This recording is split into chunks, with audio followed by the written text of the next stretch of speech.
Mom mortgaged her house to fight me in court, all to defend my convicted brother's right to be near my 3 girls. Patrick, my brother, was convicted of pedophilia and served 5 years in prison for assaulting a 7-year-old. But when he got out, my entire family insisted that I let him around my 3 daughters. When I refused, they launched a campaign of harassment that only escalated over time, even having him show up at my 8-year-old's birthday party with a doll dressed in a bathing suit, forcing me to obtain a restraining order. But that wasn't enough. My mother ended up spending her retirement assets on his legal fees to battle me in court. From the moment Patrick was released from prison, I knew exactly what my mother was going to ask. She contacted me 17 times before I even picked up her call. For months before his release, she had been planting the seeds, talking about forgiveness, about second chances, about how people can change. But there was no way I was going to allow a convicted pedophile near my girls. Patrick had served his sentence for what he'd done to his neighbor's daughter. The girl was 7 years old. My oldest child had just turned 8 at the time. I refused, and yet somehow I was made to feel like the monster in the family. On the morning of Patrick's release, Mom came to my house. She had an entire speech prepared about how he'd found God and turned his life around. She pulled out a folder full of certificates from jail programs telling me he'd completed every single one. "This should erase what he did," she said. "Where is your Christian heart?" My answer was simple and firm. He was not welcome in my home. Not for supper, not for the holidays, and not for 5 minutes. My girl's safety came first. Her expression shifted instantly, from pleading to outright fury. "Those are his nieces," she snapped. "You are depriving him of his family." And that was the start of the guilt campaign. My sister Beth called me in tears, saying Patrick had nowhere to go. Every morning, my dad sent me Bible verses about forgiveness. Even my Aunt Helen, who lived 3 states away, felt the need to call and tell me that everyone deserves a second chance. The real manipulation, however, came during Sunday dinner. I had stopped by Mom's house to pick up my grandmother's ring, which she'd been resizing for me. The whole family was there, including Patrick. He was sitting at the kitchen table like nothing had ever happened, like he hadn't destroyed a child's life. My daughter Elise saw him first and shouted, "Uncle Patrick!" Before I could react, she ran toward him, her sisters following right behind. I have never moved that fast in my life. I grabbed all 3 of them and headed straight for the door. Patrick had the audacity to look hurt. "I just wanted to meet them," he said softly. "I'm their uncle." That's when I lost it. I told him that being related by blood didn't give him the right to see my children, and I reminded everyone in that room exactly what he had been convicted of. My mother literally covered her ears. My dad mumbled something about living in the past. Beth accused me of traumatizing the girls. The smear campaign started the very next day. Mom told her church I was keeping her grandchildren from her, leaving out why. Beth posted on Facebook about how some people don't understand atonement. Relatives I barely spoke to chimed in with prayer hand emojis and Bible quotes. My phone blew up with messages from people who didn't know the full story, all parroting the same lines about forgiveness. Then Patrick began showing up in public places I went to, the grocery store, the park, always keeping a bit of distance, always claiming it was just coincidence. Sometimes he'd wave at the girls from across the playground. I started documenting everything, dates, times, locations, and witnesses. My husband installed security cameras after we saw Patrick drive past our house 3 times in one day. The breaking point came at Jane's birthday party. We had rented the community center and invited her entire class. Halfway through cake, Patrick walked in, with Mom right behind him, smiling like she'd just done something wonderful. "Every girl deserves an uncle on her birthday," she said. Parents started grabbing their children and leaving. One father recognized Patrick from the registry website. Within minutes, the party was ruined. Jane was in the bathroom crying, and her classmates' parents were whispering outside. His gift to her was a doll in a bathing suit. The next morning, I applied for a restraining order, and that's when the real war began. Mom used her retirement money to hire Patrick a lawyer. Their argument was that I was alienating him from his family. The lawyer said Patrick had served his time and deserved to see his relatives. My mother even testified against me in court. The judge granted a temporary restraining order but warned it might not hold, since Patrick had finished his probation and technically wasn't breaking any laws by being near us. The final hearing was scheduled for the following month. Meanwhile, the family harassment escalated. Dad started showing up at my husband's workplace, trying to convince him to talk sense into me. Beth tried to pick the girls up from school, claiming I had asked her to. The school had to remove my entire family from the approved pickup list. Even relatives I hadn't seen in years suddenly took sides. One night, Elise was looking through old Christmas photos on my phone. "Why don't we see Uncle Patrick anymore?" she asked. "Grandma says you're being rude to him." I wanted to scream, but instead I hugged her and changed the subject. I knew this was far from over. The final hearing was still 2 weeks away, and Mom had made it clear she was willing to mortgage her house to fight me. She'd already drained her retirement savings into Patrick's lawyer. That's when I realized this wasn't an empty threat. She was all in, and I needed to get ahead of whatever she was planning. The mortgage threat wasn't just talk. Mom had already poured her retirement savings into Patrick's lawyer. I decided I had to get strategic. I started calling every family law attorney in town, booking consultations one by one. My hope was to conflict them out so that Mom would be forced to look elsewhere for representation. My husband took time off work to help with the girls, and we enrolled them in after-school programs to minimize the risk of any accidental family encounters. After Beth's stunt at the school pickup, the principal himself agreed to personally escort my daughters to the bus each day. 3 days later, I got a call from my cousin Cheryl. She had always stayed out of family drama, so I was surprised when she asked to meet for coffee.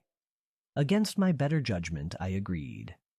Cheryl looked exhausted when she sat down across from me. She glanced around nervously before pulling out her phone. "I need to show you something," she said, scrolling to a chat thread. My stomach dropped when I saw it. A group text with 23 family members actively plotting ways to force Patrick into contact with my girls. They talked about showing up at school events, accidentally bumping into us at the grocery store, even having multiple relatives file for grandparent rights to overwhelm me legally. But the worst part wasn't their tactics.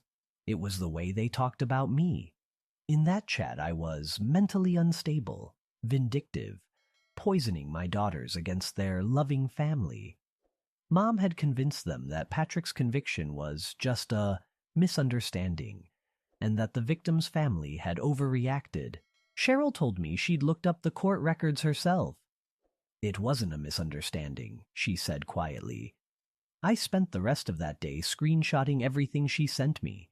The messages revealed their entire playbook, and they were planning to pack the courtroom with relatives armed with character letters for Patrick. Mom had even convinced my old pediatrician to write about how devoted Patrick had been. That evening, I spotted Patrick's truck parked across the street from our house, with Mom in the passenger seat. They sat there for an hour, just watching. When my husband went outside to confront them, they drove away, only to return the next morning. The tension in our home was suffocating. Jane eventually asked why we couldn't eat at restaurants anymore. Our lawyer said this repeated surveillance might strengthen our case, but warned that family court judges often favored reconciliation. Patrick's completed sentence was a big advantage for him in the eyes of the system. They saw him as rehabilitated.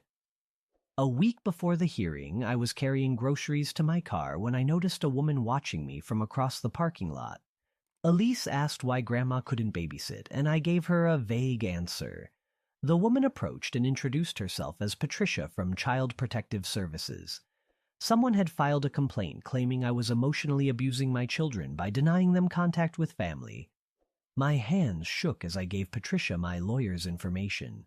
She was professional but thorough, inspecting our home, noting the clean bedrooms, stocked fridge, and the girls' artwork on the walls. The girls chatted happily about school and friends. But I knew exactly where that complaint had come from. Mom's address. The irony would have been laughable if it hadn't been so terrifying. As the hearing got closer, Patrick got bolder. He began jogging past our house every morning, waving at the windows, knowing the girls might see. I kept them away from the front rooms, but it felt like we were living as prisoners. Dad left voicemails saying I was destroying the family. Beth sent long emails about forgiveness and healing.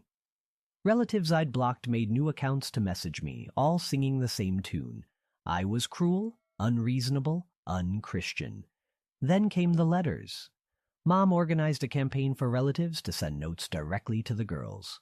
I intercepted them all, but the violation was profound. Each letter followed the same formula. We miss you so much. Uncle Patrick is so sad. Mommy is keeping us apart. One aunt even included pictures of Patrick looking dejected. Another sent drawings Patrick had allegedly made in prison. I started shredding them as soon as I screened them. My husband added more locks and installed an alarm system. I couldn't understand why the whole family was so invested in defending Patrick's rights. With 23 relatives in an organized group chat, coordinated letters, and public harassment, it was like they had made his redemption their personal crusade. We began changing our routes to school and activities. I shopped in a neighboring town. We basically went into hiding while still living in our own home.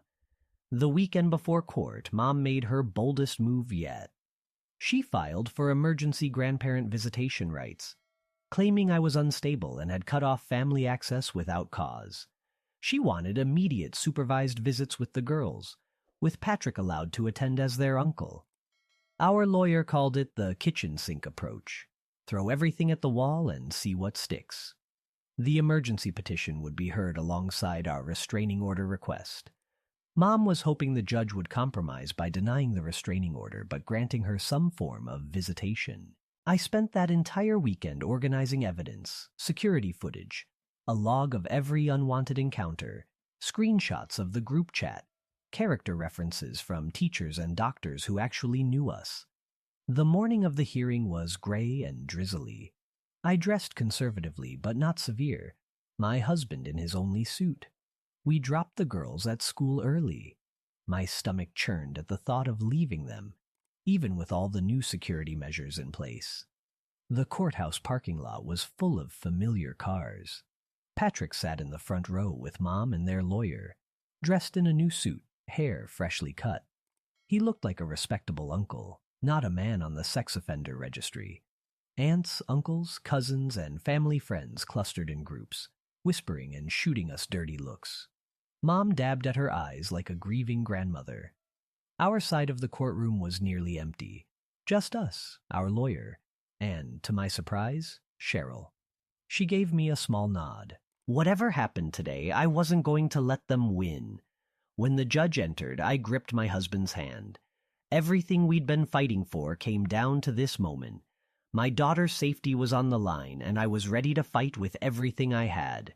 The gavel struck, and the hearing began. Our lawyer went first, presenting the security footage.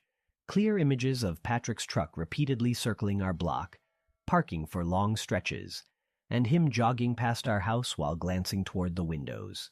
The timestamps showed a consistent pattern. Mom's lawyer countered, insisting Patrick had the right to jog on public streets, and that the footage proved nothing. During the first recess, I noticed Beth in the hallway, making urgent phone calls and glancing at me while whispering.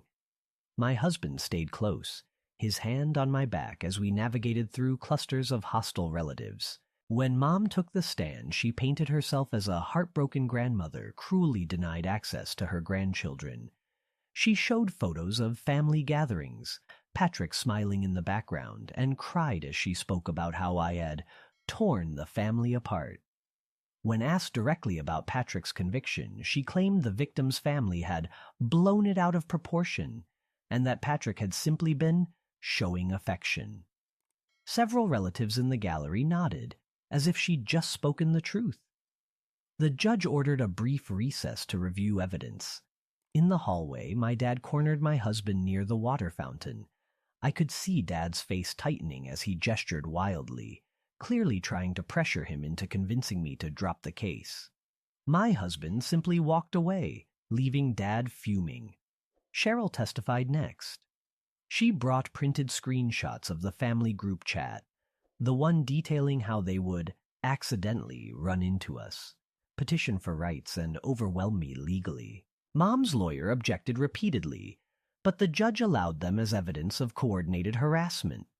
Cheryl's hands trembled as she read messages aloud about catching me off guard at school events, sending gifts through other relatives, and recording interactions to use against me. Patrick took the stand in the afternoon.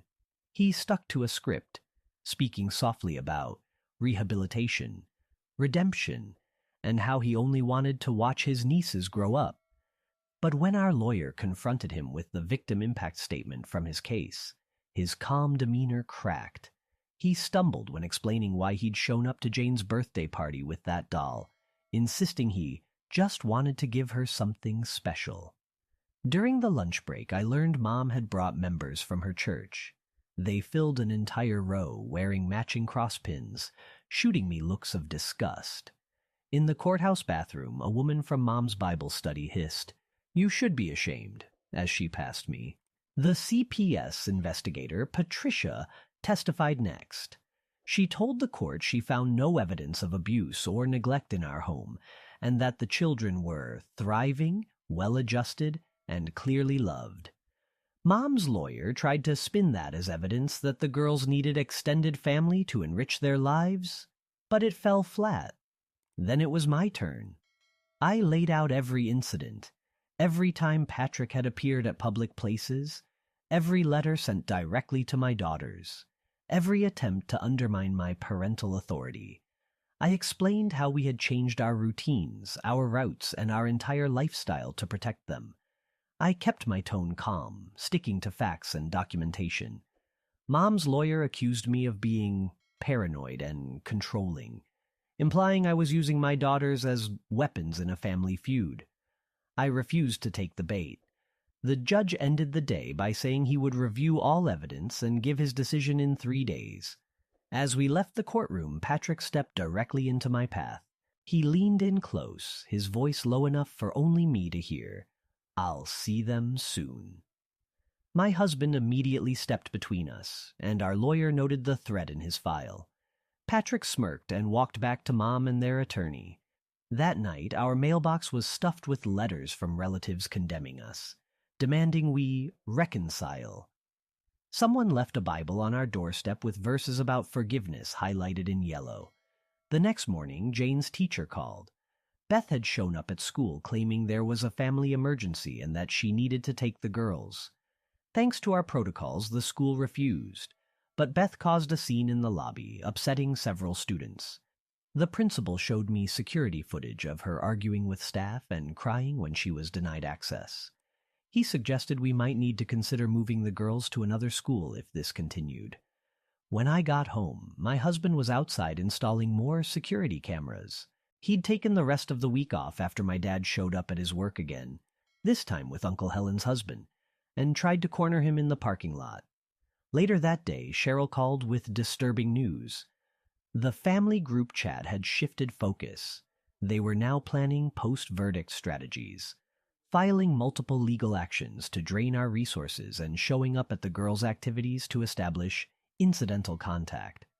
I spent hours compiling these new screenshots for our lawyer. The stress was taking its toll. Elise started having nightmares. Jane grew more withdrawn. Our youngest became clingy and whiny. Patrick escalated again 2 days after the hearing, showing up at the grocery store where I was shopping with the girls. He positioned himself where they'd see him, waving and calling their names. I abandoned my cart and rushed them out. In the car, Jane asked why we had to leave without groceries.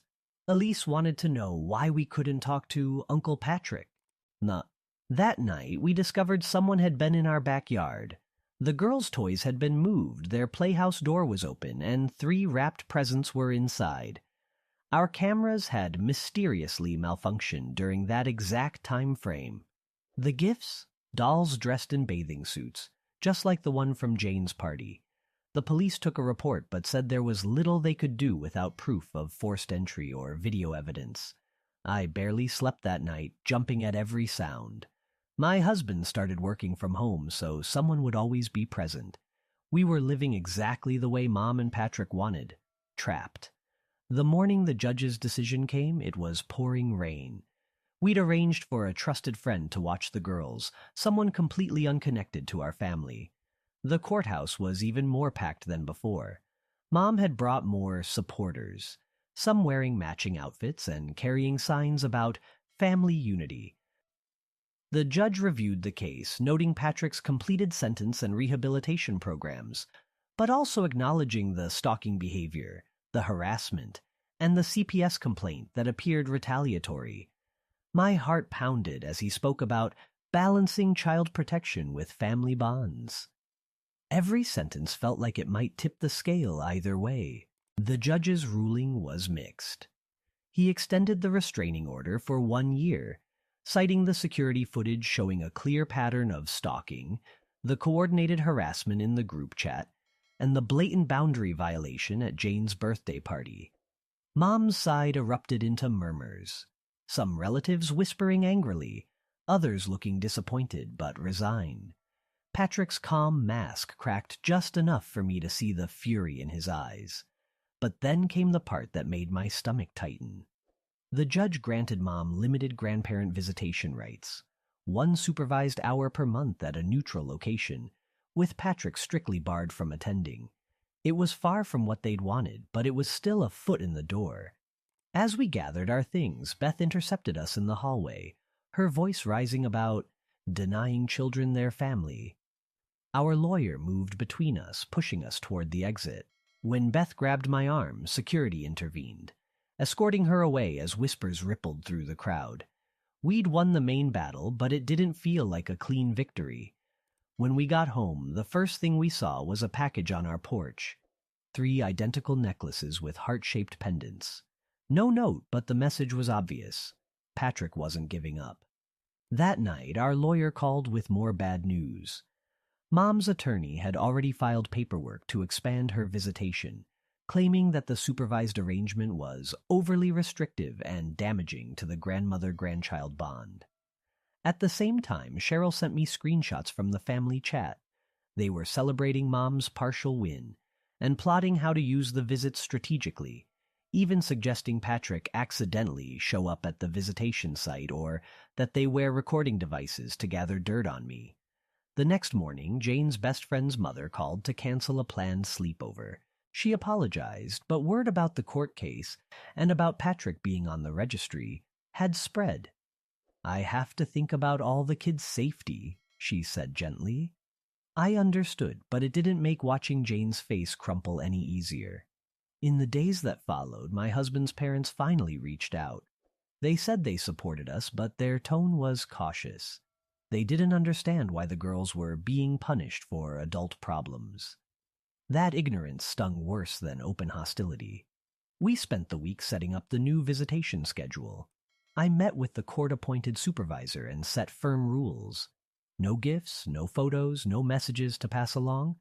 Mom would have exactly 60 minutes under professional oversight. I explained the arrangement to the girls, keeping it age-appropriate. They seemed excited but confused. Jane asked if Uncle Patrick would be there. My heart sank as I had to explain again that he couldn't be. Meanwhile, Patrick found new ways to stay in our orbit, volunteering at community events we used to attend, joining organizations where we had memberships, always keeping the required distance but making sure we saw him. Dad escalated his harassment, showing up at my husband's workplace until security barred him from the property.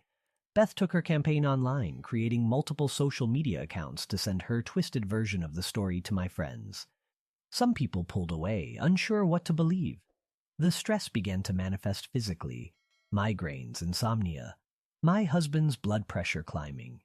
The girls' grades slipped. We started family therapy, adding another line to the growing stack of legal bills.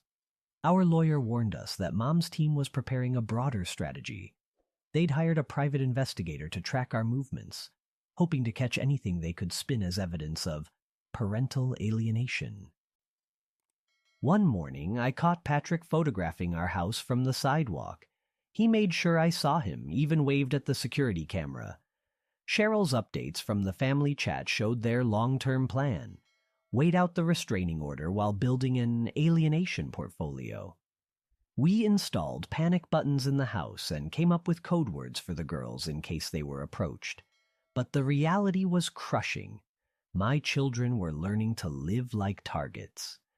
A week before the first supervised visit, Mom's lawyer sent a formal request for her to bring photo albums to share family history with the girls. We declined. Mom accused us of erasing their heritage. Patrick began showing up at businesses near the visitation center. He couldn't enter during the visit, but he could linger close by within his legal rights. I met with the supervisor again to share my concerns. She reassured me they'd keep things secure, but I could see the fatigue in her eyes.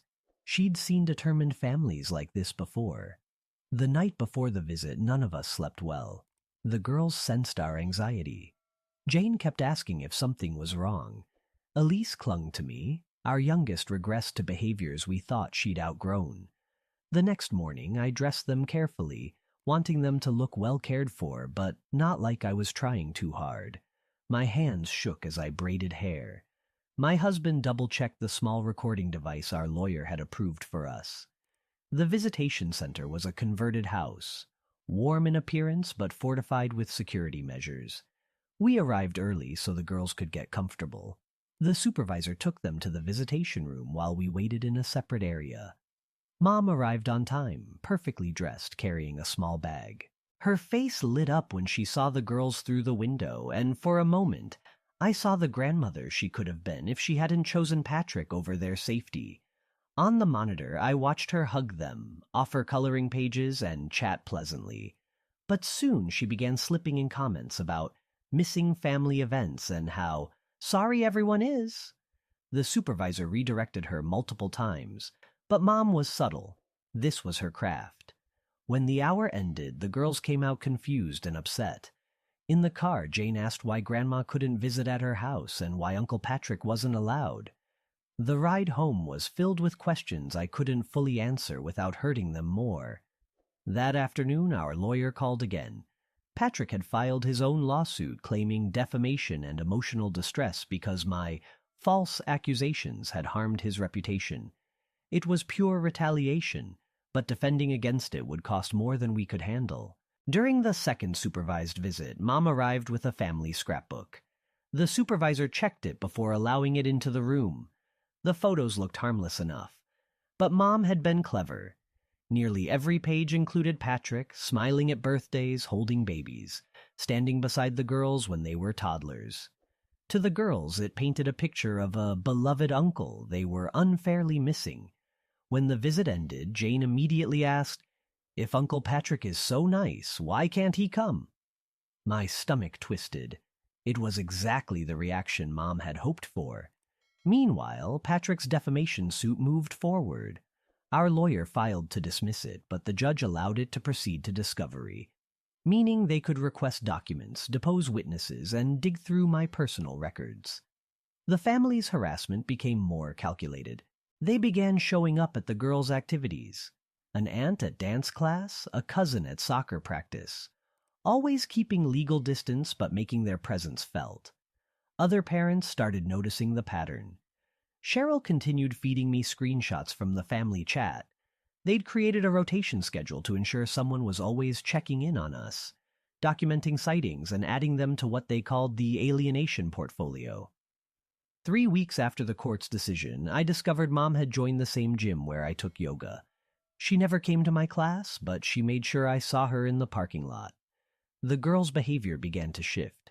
Jane stopped inviting friends over. Elise's nightmares worsened. Our youngest started having tantrums we hadn't seen since she was a toddler. The therapist warned us the constant tension was taking a deeper toll than we realized.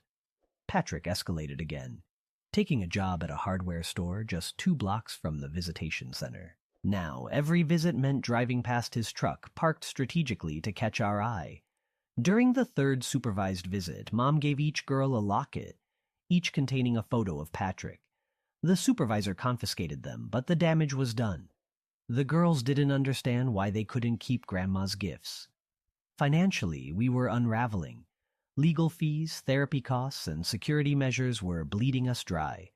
My husband picked up extra shifts while I took on freelance work from home to avoid leaving the girls with sitters. The stress showed in our faces. Dark circles, short tempers, constant fatigue. Then came what looked like an accident. I was backing out of a grocery store parking space when another car clipped me. The driver jumped out, apologizing profusely, until I recognized him as Uncle Helen's son. My gut told me it wasn't random. He insisted on calling the police, ensuring an official report described me as distracted and careless. With Patrick's defamation case looming, it was clear. They were building a narrative. Mom, emboldened, petitioned for unsupervised visits. She filed affidavits from relatives praising her character and accusing me of unreasonable restrictions. Each filing demanded a formal legal response. Each response drained more money we didn't have. I started noticing different cars trailing me on errands. Never the same vehicle twice, always keeping careful distance. When I told our lawyer, he said proving coordination would be nearly impossible. They'd learned to be more careful after the group chat was exposed in court. The fourth supervised visit was pure manipulation. Mom spent the entire hour describing family traditions. Summer barbecues, Christmas mornings, birthday parties, all framed as magical events stolen from the girls by me. Outside, Patrick timed his morning jog to pass the visitation center window, waving at them through the glass. The supervisor noted it in her report, but technically he wasn't breaking the order.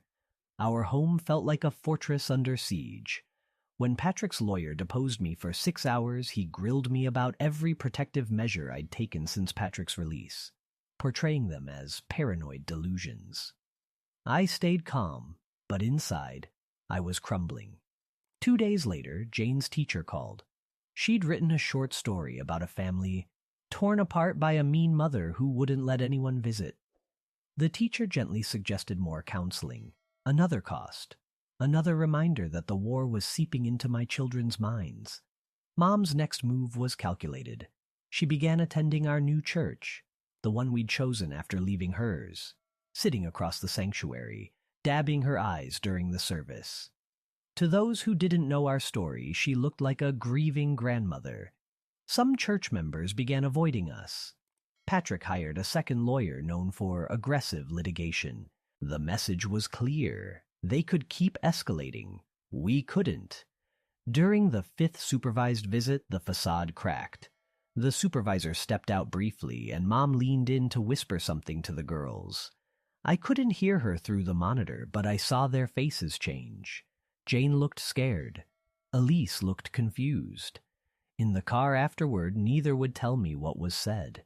That night, I found them whispering together in Jane's bed, going silent the moment I entered. Patrick filed new motions in his defamation case, demanding access to my social media accounts, emails, and even personal journals. Our lawyer fought back, but the judge leaned toward granting broad discovery. The family's tactics evolved again. They began a whisper campaign in the community. Anonymous letters to parents at school, phone calls to local businesses questioning my mental stability. Our world was shrinking. Cheryl warned me the group chat was full of cryptic references to Christmas justice and reunion planning. The sixth supervised visit fell on December 23rd. Mom brought approved gifts, books, puzzles, art supplies, each with subtle reminders of family events the girls were missing. That evening, I learned the secret Mom had planted. Elise, in tears, told me Grandma said Uncle Patrick had special gifts waiting at her house, ones they could have if they convinced me to let them visit. Jane accused me of ruining Christmas. On Christmas Eve, 3 packages appeared on our porch at 3 a.m., left by someone who knew exactly where our cameras had blind spots. Inside were handmade dolls, disturbingly detailed, each dressed like one of my daughters. The card read, "Love, Uncle Patrick." The girls saw them before I could hide them. Throwing them away would make me the villain. Keeping them meant letting Patrick's intrusion stand. The next day, I put them in the garage, promising the girls we'd figure it out later. The day after Christmas, our lawyer called. The judge in Patrick's defamation case had dismissed his wage loss claim but found enough grounds to send the rest to trial. The retainer alone would bankrupt us. During the 7th supervised visit, I sat in the observation room, watching Mom work her usual tricks, smiling warmly, asking the girls leading questions, weaving in little remarks about how much everyone misses them. I could see Jane's face shifting, Elise leaning in, the youngest giggling at something Mom whispered. The resentment toward me was growing, and I knew it. The financial pressure was now suffocating. We didn't have $30,000, but the settlement offer in Patrick's defamation case came with something we could never get from the court, a permanent no-contact agreement that went beyond the restraining order. It would mean buying him out of our lives. I hated the thought. It felt like paying ransom to a kidnapper. But we were drowning. I instructed our lawyer to offer the settlement with strict conditions. Patrick could never contact us or the girls directly or indirectly, and any violation would trigger immediate legal action. Patrick accepted, probably thinking he'd find a way around it later. To pay, we had to cash out our retirement accounts. It was gutting, but when the papers were signed, I felt the smallest flicker of relief. Mom's reaction was explosive. She filed a new motion for expanded visitation, claiming the settlement proved I'd been wrong about Patrick. But our lawyer had anticipated this. The settlement included Patrick's signed acknowledgement that continued contact could harm the girl's well-being. The judge saw through her attempt, noting a clear pattern of manipulation and harassment. Instead of granting her more time, he cut it down to quarterly visits with stricter supervision. It was a win, but one that came after a brutal cost. Cheryl sent me screenshots from the family chat. It was chaos. Some relatives blamed Mom for pushing too hard. Others blamed Patrick for taking the money. The once united coalition had fractured into bitter factions. Without Mom's money to bankroll them, their coordinated pressure began to fade. We used that breathing room to rebuild. Jane's school added extra security. We found a new therapist specializing in family manipulation and started explaining, in age-appropriate terms, why Uncle Patrick couldn't be around. The girls slowly began to see Grandma as a distant relative, not a central figure in their lives. 6 months later, Patrick broke the no-contact agreement by sending birthday cards to each girl through a third party. Our lawyer filed for contempt. The judge offered him 2 choices, a substantial fine or jail time. He chose the fine, and Mom had to cover it, draining her finances further. The extended family began to scatter. Without funding and with legal walls in place, most drifted away. A few lingered, but without coordinated effort, their impact was minimal. On the anniversary of Patrick's release, I sat in the backyard watching my daughters play. We'd paid a terrible price. Financial ruin, fractured family ties, months of fear. But they were safe. Their innocence had scars, but it was still intact. My husband brought me coffee and sat beside me. We didn't need to speak. We'd survived by choosing battles we could win and accepting the cost of those we couldn't. The war wasn't over. The restraining order would eventually need renewal. Mom would still have her quarterly visits. Patrick would likely keep probing for weak spots. But for now, my daughters were safe. I watched them run across the yard, laughing, their resilience shining through. They now understood that sometimes love means keeping distance, that not all family is safe. Every parent would pay any price to protect their children. Few truly understand the cost until the bill comes due. We'd paid in money, relationships, and peace of mind. But as I hugged them that day, I knew I'd pay it again without hesitation. I found myself reflecting on how much my mother had aged through all of this. Her face, once sharp and commanding, seemed worn and hollow now. I couldn't help but wonder, did she truly believe she was fighting for something good? Did she really convince herself that defending Patrick was the right thing to do? Or had this always been about control, about winning, no matter the cost? In the end, maybe it didn't matter. The damage was done. She had mortgaged her house, drained her retirement, and destroyed the trust between us, all for a man who had taken something from a child that could never be returned. Patrick would no doubt try again someday. Men like him don't stop. They wait, they watch, and they look for cracks. And my mother? She would always carry that same stubborn belief that blood means loyalty, even when blood has poisoned the well. But for now, for today, my daughters are safe. The backyard is filled with their laughter. The air smells like fresh-cut grass, and the only eyes watching them are mine. They can climb the swing set without me scanning the street for his truck. They can run without me calculating how far they are from the fence. We've paid in money, in family ties, in months of living like prisoners in our own home. But we survived. We kept what mattered most. And survival, I've learned, is its own kind of victory. Not the kind that makes headlines or earns applause, but the kind that lets you sleep at night, knowing that the people you love most are still within arm's reach and out of harm's way. Sometimes the only triumph that matters is making it to the next day with those you love still safe. And that's a battle I will keep winning, one day, one season, one year at a time.